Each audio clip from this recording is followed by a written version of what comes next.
ভিডিওটিতে আমরা দেখব আমরা একটা স্ট্রিংয়ের লেন্থ কিভাবে বের করতে পারি সহজে। তো আমরা শুরুতে একটা স্ট্রিং ডিক্লেয়ার করে নেই 4a। আমরা শুরুতে লেন্থ দিলাম যে আমরা একটা 50 এলিমেন্টস পর্যন্ত রাখতে পারবো। এখন আমরা ইনপুট নেওয়া শিখেছি, আমরা গেটস ইউজ করে স্ট্রিংয়ে সহজে ইনপুট নিতে পারি। গেটস এ আমরা স্ট্রিংটাতে ইনপুট নিলাম। এখন আমরা চাই যে আমরা এমন কিছু ব্যবহার করব যার মাধ্যমে আমরা যেইটুকু ইনপুট নিলাম শুধু সেইটুকুর লেন্থ আমাদের বলে দেবে স্ট্রিংটা। তো এটা একটু আমরা বুঝে চেষ্টা করি কিভাবে এটা আমরা করতে পারবো। আমরা যদি একটা স্ট্রিং নেই যে 4a, এটা সাইজ যত হোক এটা আমাদের ব্যাপার না। আমরা এখন এতে নিলাম যে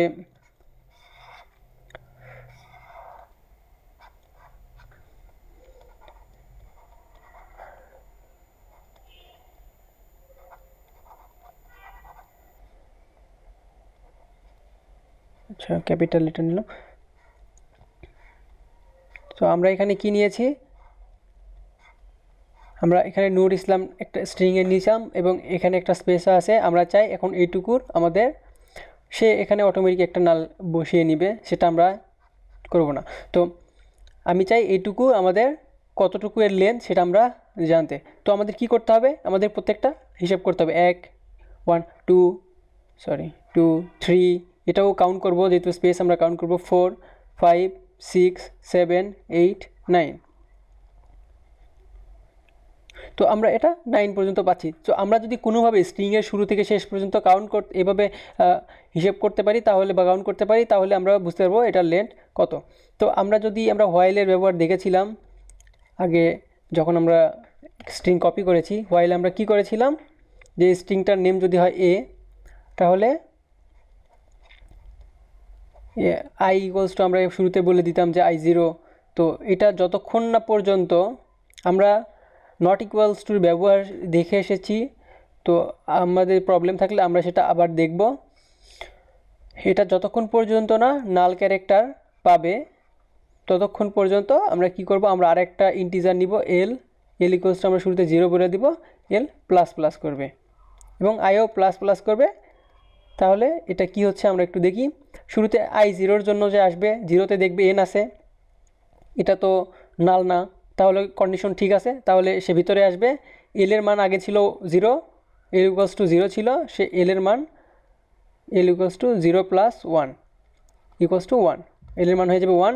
i এর মান কত ছিল, i0 ছিল, i ইকুয়ালস টু 0 ছিল, 0 প্লাস 1 ইকুয়ালস টু iও 1 হয়ে যাবে। তারপরে সে i আবার এখানে আসবে, দেখবে i1 এর ভ্যালু, এটা তো 0 ইন্ডেক্স, এটা 1 2 3 4 5 6 7 এভাবে যাবে। তো দেখবে যে 1 ইন্ডেক্সে এসে এটাও কন্ডিশন সত্য, তখন সে আবার কি করবে, l এর মান আবার 1 বাড়াবে,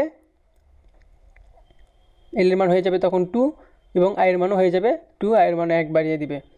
তো এভাবে সে চলতে থাকবে। যখন সে লাস্ট দেখবে যে ক্যারেক্টারটা সে যখন যেখানে পাবে সেখানে যখন ক্যারেক্টার পাবে কন্ডিশন সত্য হবে না এবং তখন সে আর এখানে ভিতরে প্রবেশ করবে না লুপের ভিতরে। তো তখন লুপের কাজ, হোয়াইলের কাজ শেষ হয়ে যাবে এবং তারপরে আমরা এখানে একটা প্রিন্টএফ দিয়ে দেখব যে আমাদের এল এর মানটা কত। তাহলে এল এর মান তখন যত হবে ততই আমাদের হবে এই লেন্থের সাইজটা, কারণ সে এম পর্যন্তই যেতে পারবে। তো এটা আমরা কোডে দেখি সত্যি কি আসলে এরকমই কিছু হবে। তো আমরা এখানে একটা হোয়াইল নিলাম, while a i not equals to null character, ততক্ষণ পর্যন্ত আমাদের l equals to 0 না l প্লাস প্লাস এবং i প্লাস প্লাস। তো আমরা একটু l এবং i কে ডিক্লেয়ার করে নেই, i ইকুয়ালস টু 0 কমা দিয়ে আমরা নিতে পারবো l ইকুয়ালস টু 0। এখন আমরা চাই এখানে একটা প্রিন্টএফ দিয়ে দেখি যে আসলেই কি আমাদের সত্য আসছে।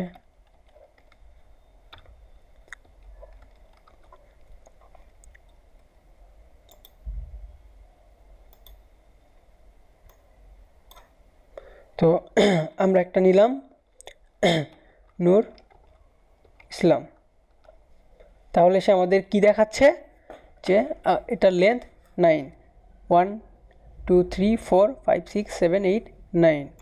তো আমরা অন্য কিছু দিয়ে টেস্ট করে দেখতে পারি যে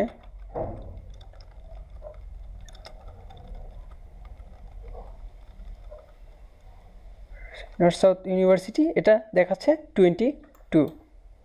এখন যদি আমরা চাই আমরা যে স্ট্রিংটা নিয়েছি এটাকে আমরা রিভার্স অর্ডারে দেখাবো, তাহলে আমাদের কী করতে হবে? আমরা রিভার্স অর্ডারে আগেও দেখেছি ইন্টিজারের সময় অনেকটা ওইরকম করেই আমরা করব। তো এটাতে আমরা দেখি আমরা একটা ফর লুপ নিব, সেটা ইনিশিয়ালি আইয়ের ভ্যালু আমরা বলে দিব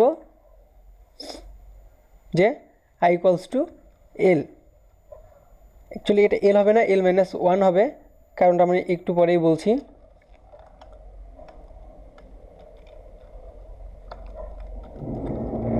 i প্লাস প্লাস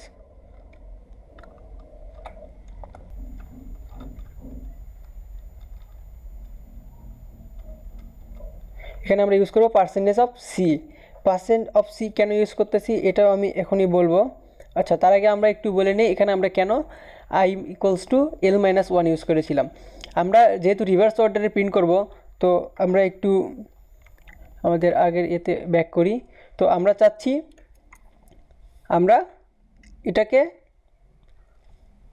এইভাবে প্রিন্ট করব যে এমটা আমাদের শুরুতে আসবে, তারপরে এ আসবে, তারপর এল আসবে, এস আসবে, এইভাবে আমাদের লাস্ট পর্যন্ত আসতে থাকবে।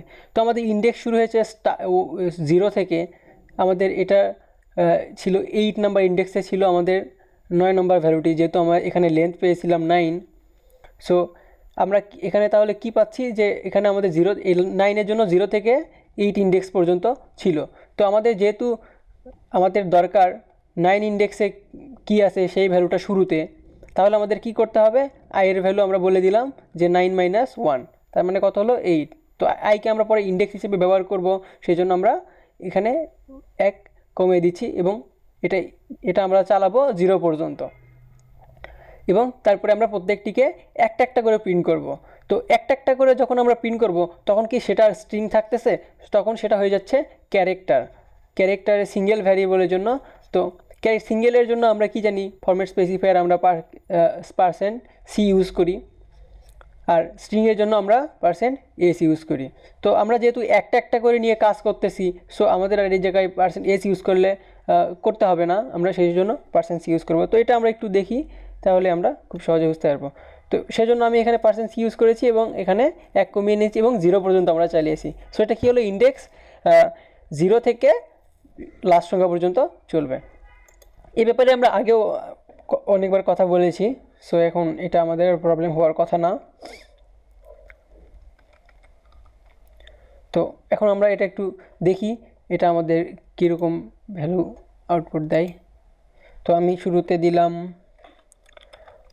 নূর ইসলাম, সে আমাদের একটা গার্বেজ ভ্যালু দেখাচ্ছে। কেন গার্বেজ ভ্যালু দেখাচ্ছে এটা আমরা একটু দেখব। আমরা এটা এখানে আমরা কি করেছি? আমাদের ম্যাক্সিমাম ভ্যালু থেকে মিনিমাম ভ্যালুর দিকে যাচ্ছি, কিন্তু আমরা এখানে ইনক্রিজ করে দিয়েছি। সো সে তখন কি করতেছে যে ভ্যালু যদি 8 হয়, তো 8 থেকে উপরের দিকে সে 9, 10 এভাবে বাড়াইতেছে। তো এই জায়গায় আমরা একটু ভুল করেছিলাম, এখানে আমরা অ্যাড করতে, এখানে আমরা একটা নিউ লাইন দিয়ে নিই, পরে রেজাল্টটা বুঝতে সুবিধা হবে। তো এখন আমরা এটা প্রিন্ট করে দেখি আমাদের কি আউটপুট আসে।